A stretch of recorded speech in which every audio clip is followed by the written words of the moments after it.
नमस्कार दोस्तों, online academy में आपका स्वागत है। आज हम आपके लिए लेके आए हैं विज्ञान के टॉप 20 क्वेश्चन जो कि बार बार परीक्षाओं में पूछे जाते हैं। दोस्तों, कहने को तो ये टॉप 20 क्वेश्चन है, लेकिन कम से कम इसमें जो एडिशनल इन्फॉर्मेशन देने वाला हूँ वो 60 से 70 क्वेश्चन बन जाएंगे।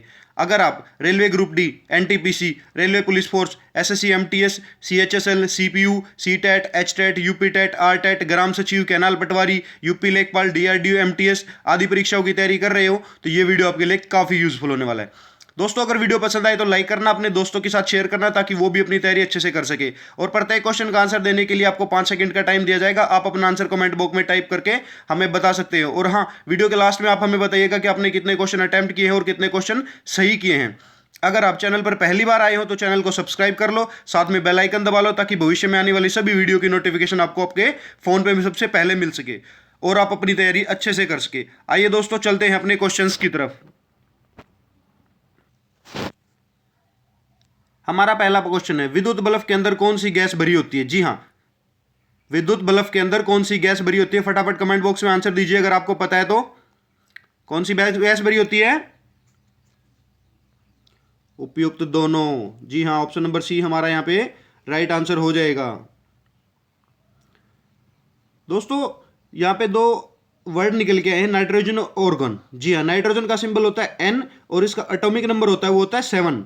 और जो ऑर्गन है, ऑर्गन को हम ए आर से लिखते हैं। जी हाँ, ऑर्गन का सिंबल ए आर होता है और उसका एटॉमिक नंबर 18 होता है। दोस्तों, एक वर्ड और निकल के आया है, विद्युत बल्ब। जी हाँ, बल्ब।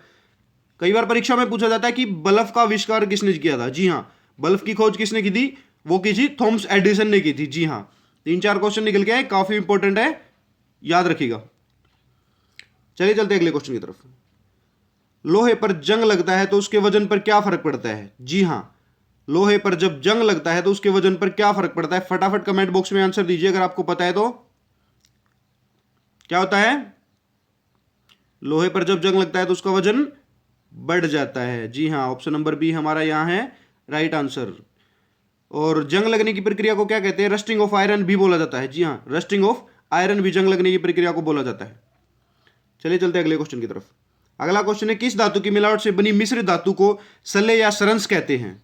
जी हाँ, किस धातु की मिलावट से बनी मिश्र धातु को सल्ले या सरंस कहते हैं? फटाफट कमेंट बॉक्स में आंसर दीजिए अगर आपको पता है तो। जी हाँ, किसको?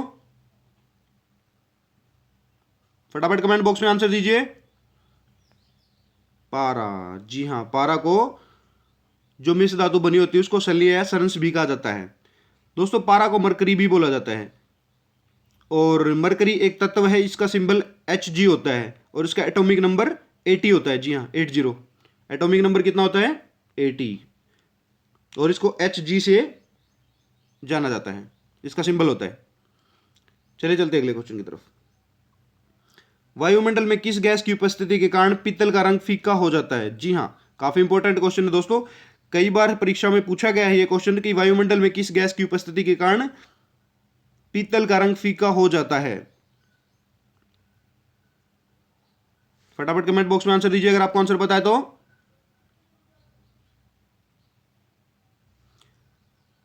Hydrogen sulphide. जी हाँ, ऑप्शन नंबर सी हमारा यहाँ पे राइट आंसर है। हाइड्रोजन सल्फाइड का जो केमिकल फॉर्मूला होता है वो H2SO होता है। जी हाँ, H2SO हाइड्रोजन सल्फाइड का केमिकल फॉर्मूला होता है। और बात हुई थी पीतल की, तो पीतल को यहाँ पे ब्रास भी कहा जाता है, ये एक तरह का अलॉय होता है।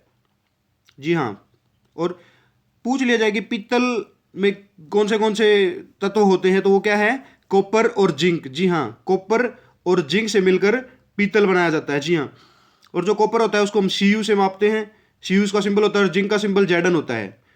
कॉपर को तांबा बोला जाता है और जिंक को जस्ता बोला जाता है। और अगर क्वेश्चन में पूछ लिया जाए कि पीतल में इन दोनों की कितनी मात्रा होती है तो जो कॉपर होता है वो 67% होता है और जो जिंक होता है वो 33% होता है। 2-3 क्वेश्चन है दोस्तों, याद रखिएगा, काफी इंपॉर्टेंट क्वेश्चन नहीं है। चलिए चलते अगले क्वेश्चन की तरफ। भूरा कोयला किस प्रकार की कोयले को कहते हैं? जी हाँ, भूरा कोयला किस प्रकार की कोयले को कहते हैं? फटाफट कमेंट बॉक्स में आंसर दीजिए अगर आपको आंसर पता है तो। किसको कहते हैं? लिग्नाइट को। ऑप्शन नंबर सी हमारा यहां पे हो जाएगा राइट आंसर। चलिए चलते हैं दोस्तों। सॉरी, 1-2 क्वेश्चन और निकल के आता है, मैं आपको बता देता हूं। कोयला जो होता है वो नॉर्मली 4 तरह का होता है। जी हाँ, पहला होता है एंथ्रेसाइट, दूसरा होता है बिटुमिन्स, तीसरा होता है लिग्नाइट और चौथा होता है पिट। जी हाँ, ये चारों कोयले के नाम ही यहीं पे आपको दिए गए हैं। और सबसे उच्च क्वालिटी का जो कोयला होता है ना, सबसे उच्च क्वालिटी का जिसको सबसे अच्छा कोयला कहा जाता है वो होता है एंथ्रेसाइट। जी हाँ, एंथ्रेसाइट सबसे अच्छा कोयला होता है। अच्छे और बुरे कोयले की पहचान एक चीज से की जाती है कि उसमें कितने % कार्बन है। जी हाँ, कार्बन की मात्रा के हिसाब से ही कोयले की पहचान की जाती है। जो एंथ्रेसाइट होता है उसमें 80 से 90% तक कार्बन होता है, इसलिए यह सबसे उच्च क्वालिटी का कोयला होता है। चलिए चलते हैं अगले क्वेश्चन की तरफ। अगला क्वेश्चन है, बैटरी रासायनिक ऊर्जा को किस ऊर्जा में परिवर्तित कर देती है? जी हाँ, बैटरी रासायनिक ऊर्जा को किस ऊर्जा में परिवर्तित कर देती है? दोस्तों काफी इंपॉर्टेंट क्वेश्चन है, ये भी पूछा जाता है परीक्षा में। किसमें कर देती है? विद्युत ऊर्जा में। जी हाँ, विद्युत ऊर्जा में। ऑप्शन नंबर बी हमारा यहाँ राइट आंसर हो जाएगा। रासायनिक ऊर्जा को हम केमिकल एनर्जी भी बोलते हैं, और जो विद्युत ऊर्जा होती है उसको हम इलेक्ट्रिक एनर्जी बोलते हैं। दोस्तों आपने देखा होगा हमारे घरों में इन्वर्टर होता है और बैटरी होती है, उस बैटरी के अंदर रासायनिक प्रक्रिया होती है। जी हाँ, वही रासायनिक प्रक्रिया कन्वर्ट हो जाती है विद्युत ऊर्जा में। जी हाँ, उस जो बैटरी होती है उसके अंदर कुछ रासायनिक प्रक्रिया होती है जिसकी वजह से हमें लाइट मिलती है। और उसके बाद एक एग्जांपल और देता हूं मैं आप लोगों को कि हमारे फोन, जैसे हमारा फोन होता है, फोन कैसे चलता है? फोन के अंदर एक बैटरी लगी होती है, लिथियम पॉलीमर बैटरी जिसको बोला जाता है। इसके अंदर भी एक रासायनिक प्रक्रिया होती है जिससे विद्युत ऊर्जा पैदा होती है, जिससे हमारा फोन चलता है। और जो बैटरी में सल्फ्यूरिक अम्ल होता है, जी हाँ, बैटरी में सल्फ्यूरिक अम्ल होता है जिसका फॉर्मूला है H2SO4। जी हाँ, H2SO4, ये जो बैटरी के अंदर सल्फ्यूरिक अम्ल होता है उसका फॉर्मूला है। चलिए चलते हैं अगले क्वेश्चन की तरफ। अगला क्वेश्चन है, कौन सा धातु कमरे के ताप पर तरल अवस्था में पाया जाता है? जी हाँ, कौन सा धातु कमरे के ताप पर तरल अवस्था में पाया जाता है? फटाफट कमेंट बॉक्स में आंसर दीजिए दोस्तों, काफी आसान सा क्वेश्चन है ये। कौन सा पाया जाता है? ब्रोमीन। जी हाँ, ऑप्शन नंबर सी हमारा राइट आंसर हो जाएगा। और ब्रोमीन का सिंबल होता है Br और इसका एटॉमिक नंबर होता है 35 इसका एटॉमिक नंबर होता है। चलिए चलते हैं अगले क्वेश्चन की तरफ। रॉकेट किस सिद्धांत पर कार्य करता है? जी हाँ, रॉकेट किस सिद्धांत पर कार्य करता है? काफी इंपॉर्टेंट क्वेश्चन है दोस्तों। जो हमारी रॉकेट होती हैं, जो हम आसमान में भेजे जाते हैं परीक्षण के लिए, ब्रह्मांड में भेजे जाते हैं, वो जो रॉकेट होता है वो किसके सिद्धांत पर कार्य करता है? किसके सिद्धांत पर कार्य करता है? न्यूटन की गति का तीसरा नियम। जी हाँ, ऑप्शन नंबर सी हमारा हो जाएगा राइट आंसर। दोस्तों न्यूटन की गति का तीसरा नियम होता क्या है?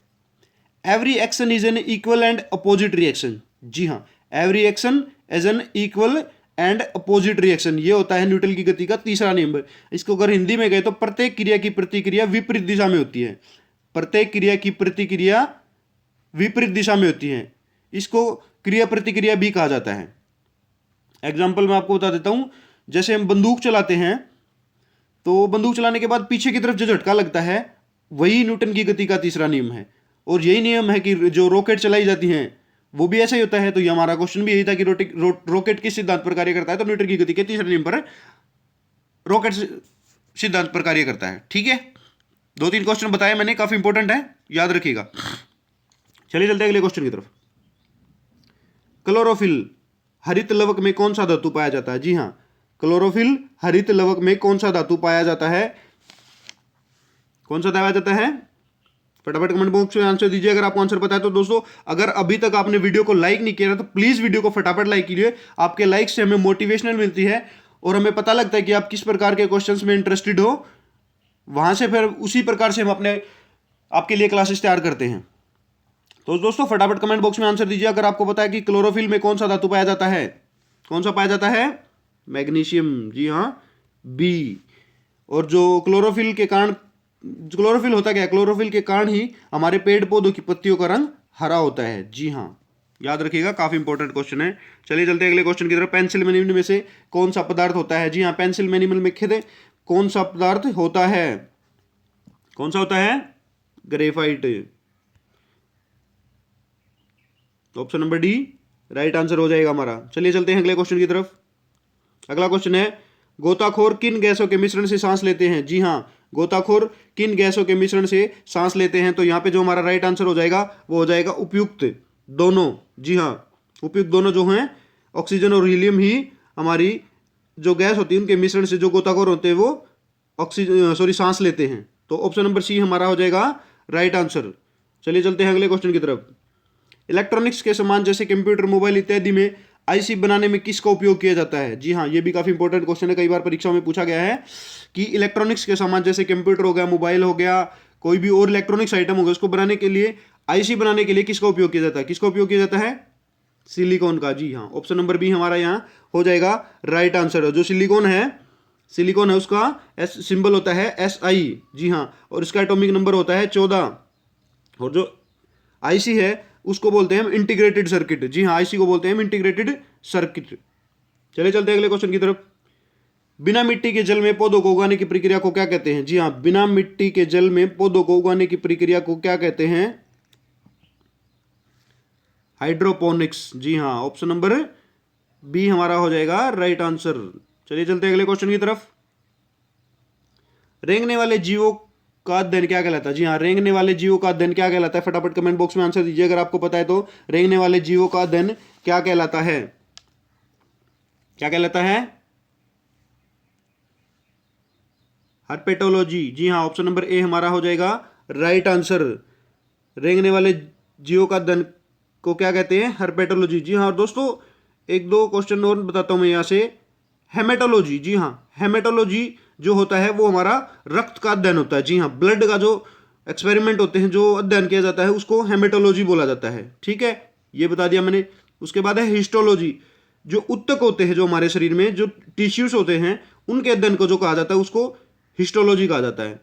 और हिपेटोलॉजी कहा जाता है किसको? यकृत, यानी कि लीवर का जो अध्ययन होता है, हमारा जो लीवर होता है शरीर में उसका जो अध्ययन होता है उसको हेपेटोलॉजी कहा जाता है। दोस्तों यहाँ से 4-5 क्वेश्चन मैंने बता दिए, काफी इंपॉर्टेंट क्वेश्चन ये परीक्षा में पूछे जाते हैं, तो याद रखिएगा इनको अच्छे से।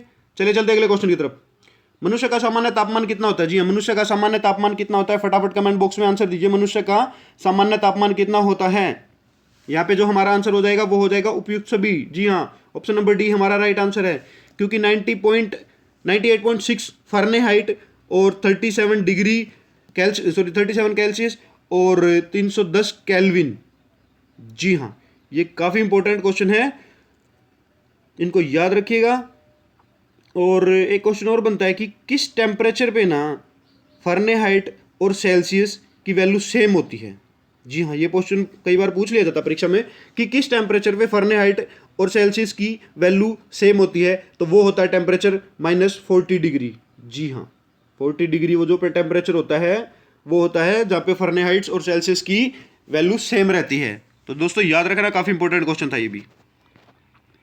मनुष्य के शरीर में प्रचुर मात्रा में पाए जाने वाला तत्व कौन सा है? मनुष्य के शरीर में प्रचुर मात्रा में पाए जाने वाला तत्व कौन सा है? कौन सा है? बहुत इजी क्वेश्चन है, ऑक्सीजन। जी हाँ, ऑप्शन नंबर बी हमारा यहाँ पे राइट आंसर हो जाएगा। और ऑक्सीजन का सिंबल होता है O, एटॉमिक नंबर होता है 8। ठीक है, चलिए चलते अगले क्वेश्चन की तरफ। मनुष्य के शरीर में टीबिया नामक हड्डी कहाँ पाई जाती है? जी, मनुष्य के शरीर में टीबिया नामक हड्डी कहाँ पाई जाती है? ये भी काफी महत्वपूर्ण क्वेश्चन है। मनुष्य के शरीर में टीबिया नामक हड्डी कहाँ पाई जाती है? कहाँ पाई जाती है? टांगों में। जी हाँ, ऑप्शन नंबर बी हमारा राइट आंसर हो जाएगा। जो घुटने से लेके पांव तक जो बीच की हड्डी होती है उसको टीबिया हड्डी कहा जाता है। और जो हमारे शरीर की सबसे बड़ी हड्डी होती है वो कौन सी होती है? जो फीमर हड्डी होती है उसको सबसे बड़ी हड्डी कहा जाता है। और ये कहाँ पाई जाती है? ये हमारे जांघ में पाई जाती है। और जो सबसे छोटी हड्डी होती है वो होती है स्टेप्स। जी हाँ, सबसे छोटी हड्डी होती है वो होती है स्टेप्स, जो हमारे कानों में पाई जाती हैं। चलिए चलते अगले क्वेश्चन की तरफ। अगला क्वेश्चन है, मनुष्य के शरीर में इंसुलिन का निर्माण कहां पर होता है? जी हाँ, फटाफट आंसर दीजिए अगर आपको आंसर पता है तो। मनुष्य के शरीर में इंसुलिन का निर्माण कहां पर होता है? कहां पर होता है? अग्नाशय में। जी हाँ, ऑप्शन नंबर सी हमारा यहाँ हो जाएगा राइट आंसर। और अग्नाशय को पेनक्रियास भी कहा जाता है। और इंसुलिन की कमी से हमें क्या होता है? जी हाँ, एक क्वेश्चन बनता है, इंसुलिन की कमी से हमारे शरीर में डायबिटीज का रोग हो जाता है। चलिए चलते अगले क्वेश्चन की तरफ। मनुष्य के शरीर में लाल रक्त कण का निर्माण कहाँ होता है? जी हाँ, मनुष्य के शरीर में लाल रक्त कण का निर्माण कहाँ होता है? काफी महत्वपूर्ण क्वेश्चन है दोस्तों। मनुष्य के शरीर में लाल रक्त कण का निर्माण कहाँ होता है? कहाँ होता है? अस्थिमज्जा। जी हाँ, अस्थिमज्जा में मनुष्य के लाल रक्त कण का निर्माण होता है। और लाल रक्त कण को हम क्या बोलते हैं? आरबीसी भी बोला जाता है। जी हाँ, यही होता है आरबीसी, रेड ब्लड सेल्स। चलिए चलते हैं अगले क्वेश्चन की तरफ। जो हमारा लास्ट क्वेश्चन है आज का, चोट लगने पर किस प्रोटीन के द्वारा रक्त जम जाता है? जी हाँ, चोट लगने पर किस प्रोटीन के कारण रक्त जम जाता है? फटाफट कमेंट बॉक्स में आंसर दीजिए अगर आपको आंसर पता है तो। चोट लगने पर किस प्रोटीन के कारण रक्त जम जाता है? फाइब्रिनोजेन। जी हाँ, फाइब्रिनोजेन, ऑप्शन नंबर ए हमारा यहाँ पे राइट आंसर है। तो दोस्तों ये थे आज के हमारे टॉप 20 क्वेश्चन जो कि बार बार परीक्षा में पूछे जाते हैं। इन 20 क्वेश्चन के अलावा मैंने कम से कम 40 से 50 क्वेश्चन आपको एडिशनल करवा दिए हैं जो भी काफ़ी महत्वपूर्ण हैं, और आप इन्हें अच्छे से याद कीजिएगा। हम आपके अच्छे भविष्य की कामना करते हैं। लास्ट में वही हमारा छोटा सा मैसेज, बड़े बुजुर्गों का आशीर्वाद लो, माताओं बहनों की इज्जत करो, बच्चों से प्यार करो। जय हिंद, वंदे मातरम, भारत माता की जय।